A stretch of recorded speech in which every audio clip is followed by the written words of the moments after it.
नमस्कार, मी API Mahadev Shelar, Narayangaon police station. मी आपणा सर्वांना या ठिकाणी आज आव्हान करण्यासाठी आपल्या समक्ष आलेलो आहे। मागील काही दिवसांमध्ये आपल्या नारायणगाव आणि आजूबाजूच्या हद्दीमध्ये चोरी घरफोडीच्या घटना वाढलेल्या आहेत। एकंदरीत सध्या अमावस्येचे दिवस आहेत आणि आपल्या परिसरामध्ये ऊस तोडीसाठी बाहेरून भरपूर लोक आलेले आहेत। त्यामुळे मागील काही दिवसापासून चोरी आणि घरफोडीच्या घटना या ठिकाणी वाढलेल्या आहेत। तर मी नागरिकांना या काही आव्हान करणार आहे। सर्वप्रथम आपणाला रात्रीच्या वेळी काही संशयास्पद लोक आपणाला फिरताना आढळल्यास आपण तात्काळ या ठिकाणी पोलीस स्टेशनला किंवा गावातील तुमचा जो ग्रुप असेल, ग्राम सुरक्षा दलाचा ग्रुप असेल, पोलीस पाटील असतील, यांना तात्काळ तुम्ही माहिती द्यावी, जेणेकरून बाबा गावातील इतर लोक अलर्ट होतील आणि त्यामध्ये चोरी किंवा इतर कुठल्या घटना असतील तर त्या टाळता येतील। तसेच या ठिकाणी रात्रीच्या वेळेला या ठिकाणी पोलीस पाटील असतील किंवा ग्राम सुरक्षा दलाचे जवान असतील, यांनी वाड्या वस्त्या आणि ज्या ठिकाणी बाबा चोरी घरफोडी होऊ शकते किंवा जिथं बाबा लोक कमी आहेत, जिथं काही घर सेपरेट बाबा एक किंवा दोनच घर आहेत, आता अशा ठिकाणी देखील आपण पेट्रोलिंग करावी। त्या लोकांनी रात्रीच्या वेळी थोडं सतर्क राहावं, जेणेकरून अशा ठिकाणी चोरी आणि घरफोडीच्या घटना या ठिकाणी होणार नाहीत।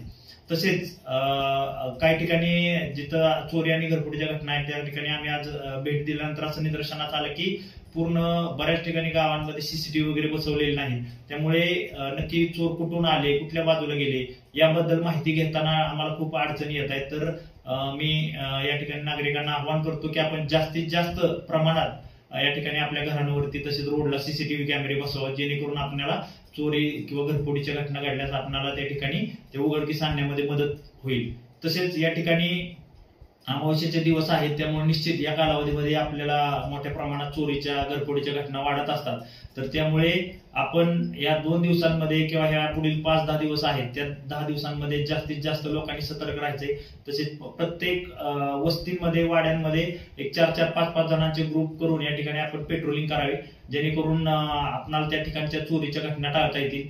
तसेच काही ठिकाणी असं देखील निदर्शनास आलेले की काही लोकांना संशयित लोक दिसली, परंतु त्यांनी ती माहिती गावामध्ये किंवा इतरत्र लोकांना न दिल्यामुळे बाकीचे लोक गाफील राहिले आणि त्या ठिकाणी बंद घरांमध्ये वगैरे या ठिकाणी चोऱ्या झालेल्या आहेत। जे लोक आता सुट्ट्यांना वगैरे बाहेर गावे असतील किंवा जे नोकरीला बाहेर आहेत, ज्यांची घरं बंद आहेत, त्यांनी आपल्या घरामध्ये कुठल्याही मौल्यवान वस्तू या ठिकाणी ठेवू नये आणि जर तिथं मौल्यवान वस्तू असतील तर आजूबाजूच्या लोकांना या ठिकाणी कळवायचं आहे, आपल्या घरावरती लक्ष ठेवण्याबाबत या ठिकाणी माहिती द्यायची आहे त्यांना।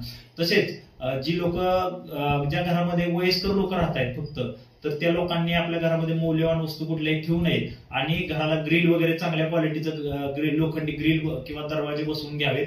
आणि रात्रीच्या वेळी कुणीही दरवाजा वाजवला किंवा कुणीही काही तुम्हाला संशयास्पद असले तात्काळ तुम्ही या ठिकाणी दरवाजा उघडू नये, बाकीच्या लोकांना या ठिकाणी फोन करून जागृत करावं, जेणेकरून बाबा चोरीच्या घटना टाळता येतील।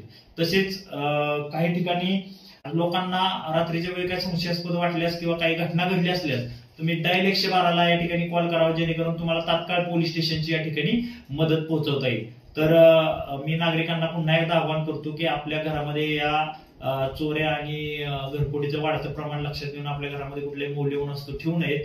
तसेच आपल्या कुठल्या तरी बाबा आपल्या बँकेमध्ये लॉकर ओपन करून आपण त्या बँकेमध्ये ते सोनं किंवा आपल्या मौल्यवान वस्तू त्या ठिकाणी ठेवाव्यात आणि योग्य ती काळजी घ्यावी। आम्ही तर रात्रीच्या वेळी पेट्रोलिंग पोलीस दलाचं प्रमाण वाढवलेलं आहे, तरी देखील काही भागांमध्ये, वाड्या वस्त्यांमध्ये, प्रत्येक ठिकाणी ज्या ठिकाणी पोलीस पोहोचू शकत नाही अशा ठिकाणी सर्व नागरिकांनी सतर्क राहावं आणि जास्तीत जास्त प्रमाणात या ठिकाणी कशी बाबा चोऱ्या आटोक्यात आणण्याच्या दृष्टीने पेट्रोलिंग करता येईल किंवा त्या ठिकाणी सतर्क रात्रीच्या वेळी जागा राहतील याची दक्षता घ्यावी। मी सर्व पोलीस पाटील आणि ग्राम सुरक्षा दलाच्या नागरिकांना आव्हान देतो की येणारा थोडासा हा जो 10-15 दिवस